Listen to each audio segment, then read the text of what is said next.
الحمد لله الحمد لله وكفى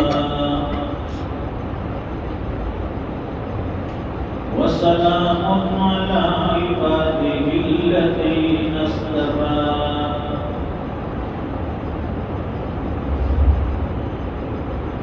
خصوصا على أفضلهم وخاتم النبيين محمد الأمين وعلى آله وأصحابه أجمعين.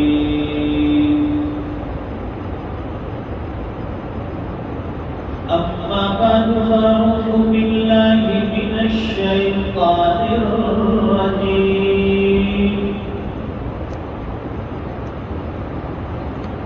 بسم الله الرحمن الرحيم.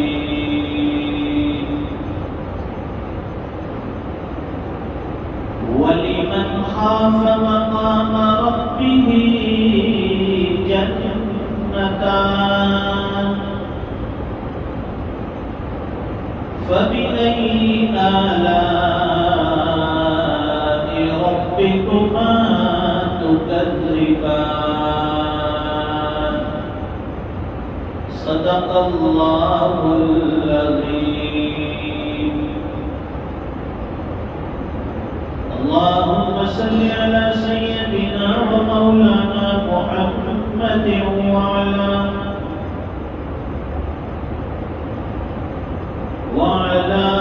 آل سيدنا محمد وبارك وسلم.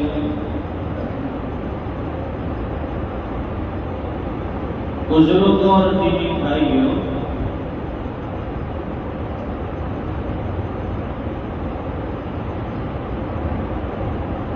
انسان اپنی مرضی سے اس دنیا میں نہیں ہے، اللہ کی مرضی سے آیا اور اپنی مرضی سے اس دنیا سے نہیں جائے گا،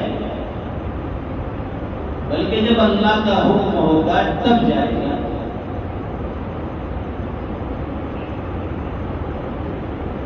نہ آنا ہمارے اختیار میں ہے، نہ جانا ہمارے اختیار میں. آیا بھی اللہ کی مرضی سے، جائے گا بھی اللہ کی مرضی سے.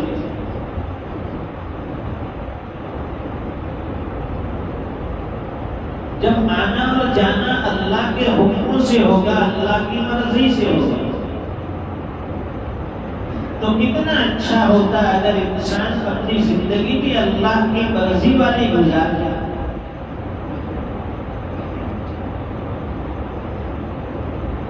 ایک انسان دنیا میں آ گیا، یہاں جو اسے زندگی ملی ہے وہ اپنی دی ہوئی زندگی گزار رہا ہے. اسے کہا جائے دنیا سے چلا جا، کوئی انسان جانے کے لیے تیار نہیں ہوگا. نہیں، ابھی تو فلاں کام باقی ہے، ابھی میری فلاں امیدیں باقی ہے، یہ میری تمنائیں، یہ میری آرزویں، یہ میری خواہشات. مکان بنانا ہے، دکان سجانی ہے، بچوں کی شادی کرنی ہے، فلاں ہے فلاں ہے، کاروبار جمانا ہے.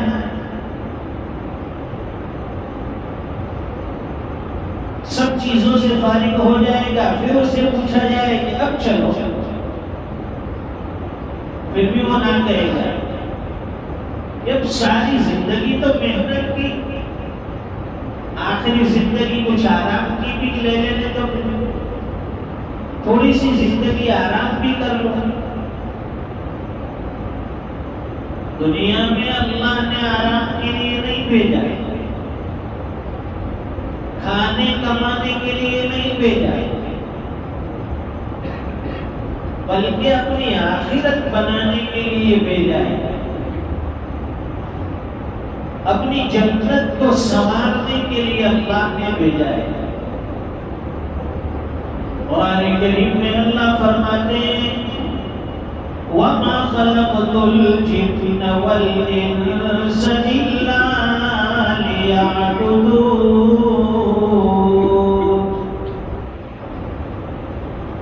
ہم نے جناتوں اور انسانوں کو اپنی عبادت کے لیے پیدا کیا، اللہ کی یاد کے لیے پیدا کیا، دین اسلام پر چلنے کے لیے پیدا کیا، شریعت کے احکام کو بجا لانے کے لیے پیدا کیا، اوامر کو بجا لانا، نواہی سے اجتناب کرنا، اللہ کی دی ہوئی زندگی اللہ کے حکموں کے مطابق گزارنا، جو حضور پاک صلی اللہ علیہ وسلم کا لایا ہوا دین ہے، آپ کے بتلائے ہوئے جو طریقے ہیں ان طریقوں پر چلنا اور اس کے مطابق اپنی زندگی کو گزارنا، یہ زندگی کا مقصد ہے۔ کھانے کمانے کے لیے تو دنیا میں بہت سے لوگ ہیں، کھانا اور سونا یہ انسان کی عادت نہیں ہو سکتی، یہ تو جانوروں کی عادت ہے۔ اس لیے فارسی کا ایک مقولہ ہے خوردن و خفتن ہوئے حیوان است۔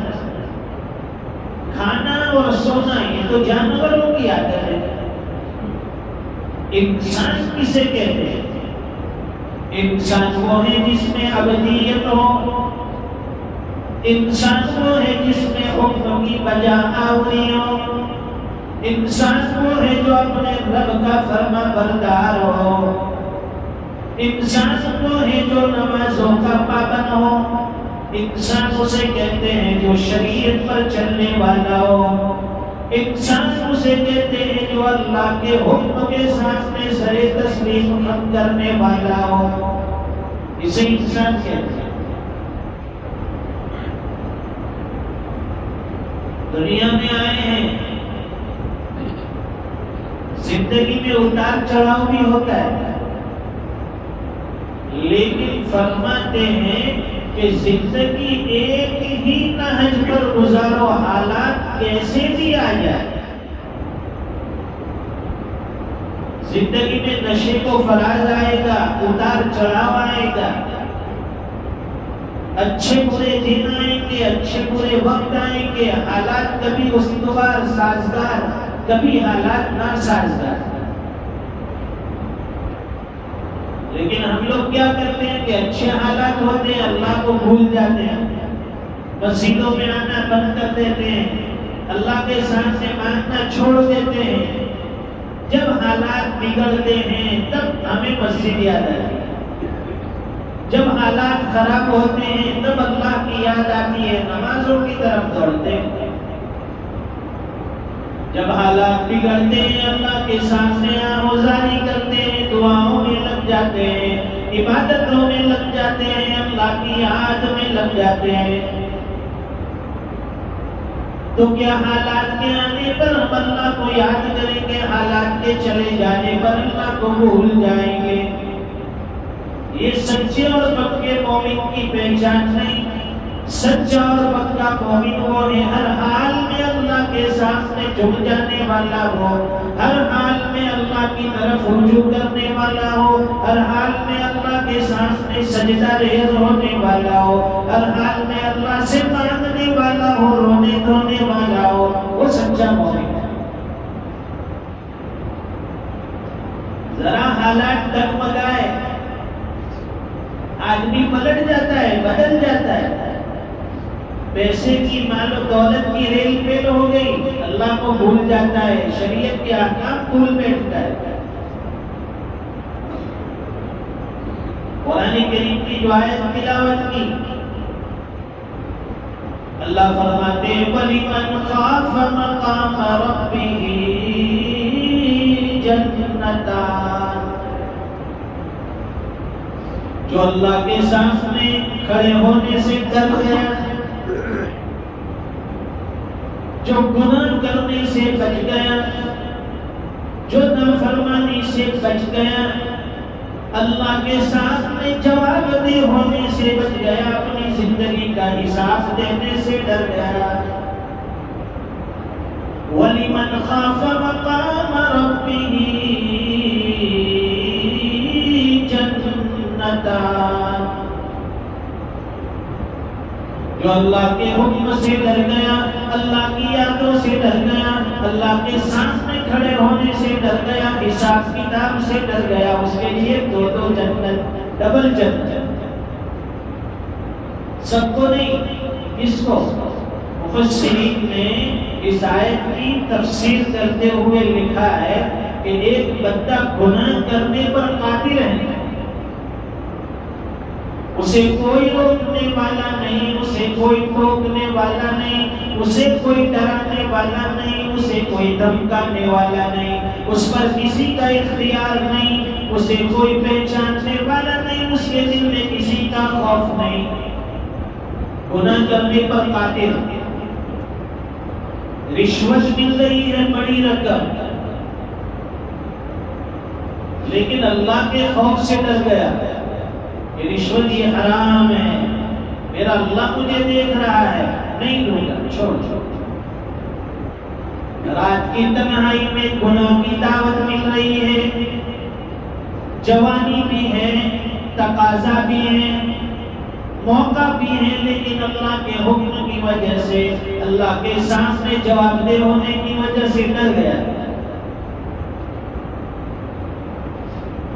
کہ نہیں، میرا اللہ مجھے دیکھتا ہے، یہ کام میرے لیے کرنا ہرگز جائز ہے، کوئی دیکھنے والا نہیں، کمرے کی اندھیری تنہائی ہے، رات کا اندھیرا ہے، دیکھنے والا کوئی نہیں، میں بھی تیار ہوں، سامنے والا بھی تیار ہے گناہ کرنے کے لیے، لیکن صرف اللہ کے ڈر نے اسے بچا لیا کہ نہیں، میرے اللہ کے سامنے میں کیا منہ دکھاؤں گا، میرے اللہ کے سامنے کیا جواب دوں گا، اس ڈر کی وجہ سے وہ گناہ سے رک گیا، گناہ نہیں کیا۔ فرمایا وَلِمَنْ خَافَ مَقَامَ رَبِّهِ جَنَّتَانِ، ایسے بندوں کے لیے اللہ تعالیٰ دو جنت عطا فرمانے والے ہیں، صرف اللہ کے ڈر نے اسے گناہ سے روک لیا، اس بندے کے لیے دو جنت۔ ایک آدمی روزے دار ہے، روزے کی حالت میں شدید دھوپ، شدید پیاس لگی ہے، دوپہر کی چلچلاتی دھوپ ہے، کمرے میں اکیلا بیٹھا ہے، پسینہ بھی ہے، گلا سوکھ رہا ہے، پیاس کی طلب بھی ہے، اور سامنے ٹھنڈا فریز رکھا ہوا ہے، اس میں ٹھنڈا پانی موجود ہے، کمرے میں اسے دیکھنے والا کوئی نہیں، کوئی دیکھنے والا نہیں، وہاں گھر کے کونے میں اسے پہچاننے والا کوئی نہیں، روکنے والا کوئی نہیں، اگر وہ اندر سے پانی نکالے گا پی لے گا، اسے روکنے والا دیکھنے والا کوئی نہیں، اور کسی کو پتہ بھی نہیں چلے گا، لوگ یہ سمجھیں گے یہ تو روزے دار ہے، لیکن اس نے گرمی برداشت کی، پیاس برداشت کی، گلا سوکھتا رہا، کوئی حرج نہیں، یہ تکلیف میں برداشت کر لوں گا، لیکن اللہ کے ڈر نے اسے روک لیا کہ مجھے کوئی دیکھے یا نہ دیکھے، مجھے کوئی پہچانے یا نہ پہچانے، میرا اللہ مجھے دیکھتا ہے، اللہ کے ڈر نے اسے روک لیا، روزے کی حالت میں اس نے پانی نہیں پیا، فرماتے ہیں اسے کہتے ہیں اللہ کا ڈر، جنتان، اللہ سے ڈرنے والوں کو اللہ تعالیٰ دو جنتیں عطا فرمائے۔ اللہ کا ڈر بڑی چیز ہے، انسان کو کوئی چیز گناہ سے روک سکتی ہے، وہ صرف اللہ کا ڈر۔ موجودہ دور میں گناہوں کے نئے طریقے ایجاد ہو گئے، اور گناہوں کا بہت بڑا ذخیرہ اور خزانہ یوں سمجھے کہ موبائل فون ہے، انسان 24 گھنٹے گناہوں میں مبتلا رہتا ہے اس موبائل فون کے ذریعے، اس میں کیا کچھ نہیں آتا، پہلے سنا کرتے تھے، کیا سنتے تھے کہ قیامت اس وقت تک نہیں آئے گی جب تک گانا بجانا عام نہ ہو جائے، گھر گھر گانا بجانا ہوگا، گھر گھر ٹی وی ہوگا. لوگ سمجھتے تھے، ہم یہ سوچتے تھے کہ ہمارے گھر تو ٹی وی نہیں ہے، ہم تو اس گناہ سے بچے ہوئے ہیں. جن کے گھر میں ٹی وی ہے وہ اس گناہ میں مبتلا ہے. لیکن موجودہ دور ایسا آ گیا، اللہ کے نبی کی وہ بات صادق آ گئی، گھر گھر گانا بجانا ہوگا. ٹی وی تو گھر میں ایک ہوتا تھا، اب گھر میں جتنے لوگ ہیں اتنے موبائل ہو گئے، اور سب کے اندر ٹی وی سے بڑھ بڑھ کر پروگرام ہیں، ٹی وی سے بڑھ کر گناہ اندر موجود ہے. ذرا سی انگلی دبائی، آدمی کے پاس گناہوں کا پورا ذخیرہ ہونا. کہاں بچو گے گناہوں سے؟ تو گناہوں سے بچانے کے لیے صرف اللہ کا ڈر چاہیے، تب انسان گناہوں سے بچ سکتا ہے. قرآن کریم میں اللہ فرماتے ہیں وَأَمَّا مَنْ خَافَ مَقَامَ رَبِّهِ وَنَهَى النَّفْسَ عَنِ الْهَوَىٰ فَإِنَّ الْجَنَّةَ هِيَ الْمَأْوَىٰ. جو اللہ کے ڈر کی وجہ سے گناہوں سے رک گیا، جو اللہ کے خوف کی وجہ سے گناہوں سے رک گیا، وَنَهَى النَّفْسَ عَنِ الْهَوَىٰ، اور اپنے نفس کو ناجائز خواہشات سے روکے رکھا، ناجائز خواہشات سے بچتا رہا، گناہ کرنے سے رک گیا، اللہ کے ڈر کی وجہ سے، اللہ کے خوف کی وجہ سے. فَإِنَّ الْجَنَّةَ هِيَ الْمَأْوَىٰ. اللہ فرماتے کہ ایسے بندوں کا ٹھکانہ جنت ہے، ایسے بندوں کا ٹھکانہ باغات ہیں، ایسے بندوں کا ٹھکانہ بہشت ہوگا. وہ کتنی پیاری جنت اللہ نے بنائی، وہ کتنی خوبصورت جنت اللہ نے بنائی. دنیا میں کتنا بھی بہترین مکان ہو، محل ہو، یہ گارے مٹی سے بنا ہوا ہے، اس میں سے بدبو آتی ہے، یہ سڑ جاتا ہے، یہ ٹوٹ پھوٹ جاتا ہے. لیکن جنت کا مکان اللہ نے ایک اینٹ سونے کی تو ایک اینٹ چاندی کی، اور اس کے گارے اور مٹی یہ دنیا کے گارے مٹی کی طرح نہیں، بلکہ مشک و عنبر ہوں گے، زعفران ہوگا، وہ پاکیزہ خوشبوئیں، وہ پاکیزہ چیزوں سے اللہ نے وہ جنت بنائی ہے. اس جنت کی طرف ہر ایمان والے کو کرنی ہے، اس جنت کے لیے ہر مسلمان کے دل میں چاہت ہونی چاہیے. اس جنت کے لیے ہمیں دن رات محنت کرنی ہے، راتوں کو جاگنا ہے، نمازوں کی پابندی کرنی ہے، اللہ کے سامنے رونا دھونا ہے، گڑ گڑانا ہے، عاجزی کرنی ہے. تب جا کر ہمارا رب ہم سے راضی ہو کر ہمیں وہ جنت عطا فرمائے گا. دنیا، یہ دنیا جو ہے قسمت سے ملتی ہے، اس کے لیے محنت بھی ضروری نہیں. آپ نے دیکھا ہوگا کہ کوئی کام کاج نہیں لیکن کروڑ پتی آتی ہے. تو دنیا قسمت سے ملتی ہے اور جنت یہ محنت سے ملتی ہے. لیکن جو چیز قسمت سے ملنے والی ہے دنیا، اس کے لیے ہم دن رات محنت کرتے ہیں. اور جو جنت اللہ تعالی ہمارے اعمال کی وجہ سے، ہماری نیکیوں کی وجہ سے، ہماری محنتوں کی وجہ سے ہمیں عطا فرمانے والے ہیں، اس کو ہم نے قسمت پر چھوڑ دیا. اللہ غفور رحیم ہے، اللہ غفور الرحیم ہے، وہ جبار بھی ہے، وہ قہار بھی ہے. اس کی پکڑ بڑی سخت ہے، جب وہ پکڑنے پر آتا ہے تو اس کی پکڑ سے کوئی بچ نہیں سکتا. اس لیے قرآن کریم کی اس آیت کو دل دماغ میں بٹھا لیا. وَأَمَّا مَنْ خَافَ مَقَامَ رَبِّهِ وَنَهَى النَّفْسَ عَنِ الْهَوَىٰ فَإِنَّ الْجَنَّةَ هِيَ الْمَأْوَىٰ. اللہ کا ڈر بھی دل میں بیٹھا ہو اور ناجائز خواہشات سے بھی اپنے آپ کو بچانا ہے، تب جا کر اللہ کا وعدہ پورا ہوگا. اللہ اپنے بندے کو وہ جنت عطا فرمائیں گے، جنت ہمارا ٹھکانہ ہوگا. اللہ تعالیٰ کہیں سنی باتوں پر عمل کی توفیق عطا فرمائیں. اللہ کا ڈر، اللہ کا خوف اور وہ تقوی ہمیں نصیب فرمائیں، جس سے اللہ کی رضا مل جائے، اللہ کی جنت مل جائے. وآخر دعوانا الحمدللہ رب العالمین.